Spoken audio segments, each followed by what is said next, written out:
আসসালামু আলাইকুম বন্ধুরা। আশা করি সবাই অনেক অনেক ভালো আছেন। আবারও চলে আসলাম নতুন আরো একটি ভিডিওতে।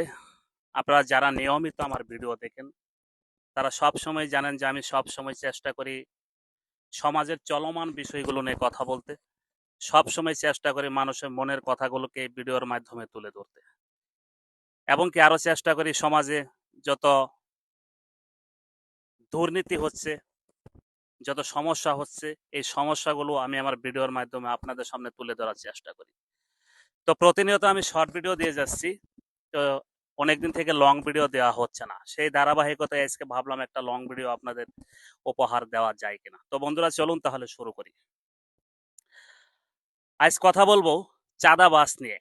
এই যে বর্তমান সমাজে চাঁদার পরিমাণ আমাদের দেশে এত পরিমাণে বেড়ে গেছে, চাঁদাবাজদের মাস্তানি দৌরাত্ম এত পরিমাণে বেড়ে গেছে যে একদম জিরো থেকে শূন্য লেভেল থেকে রাস্তার ফকির থেকে শুরু করে কোটিপতি পর্যন্ত কোনো মানুষ চাঁদাবাজদের কাছে নিরাপদ না। এই যে আজ পুরাতন ঢাকায় ঘটে গেল একটা নির্মম ঘটনা, যা কিনা যে কোনো হৃদয়হীনা বিবেকহীনা মানুষকে, যাদের মনে বিন্দুমাত্র মায়া নেই, কোনো সীমার হিংসা পাষাণ মানুষের মনকেও কাঁদাবে।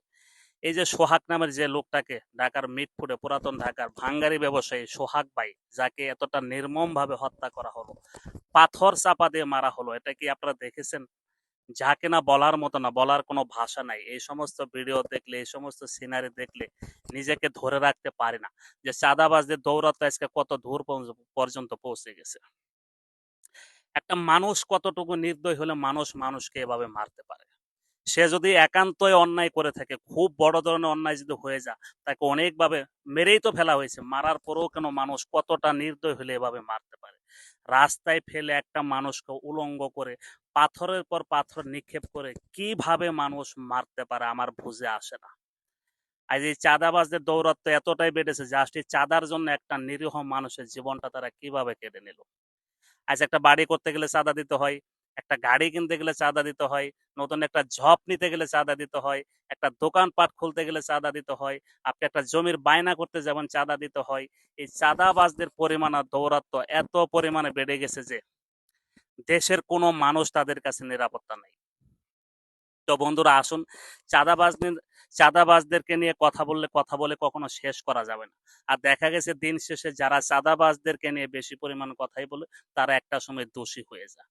তাই আসুন, আমরা যে যেখান থেকে আছি, গ্রাম পর্যায়ে, শহর পর্যায়ে, মহল্লা পর্যায়ে, যে যেখানে থাকি না কেন, আমরা চাঁদাবাজদের বিরুদ্ধে রুখে দাঁড়াই। আমরা চেষ্টা করব সবসময় তাদের বিরুদ্ধে রুখে দাঁড়ানোর জন্য। স্থানীয় প্রশাসনের সহায়তা নিব।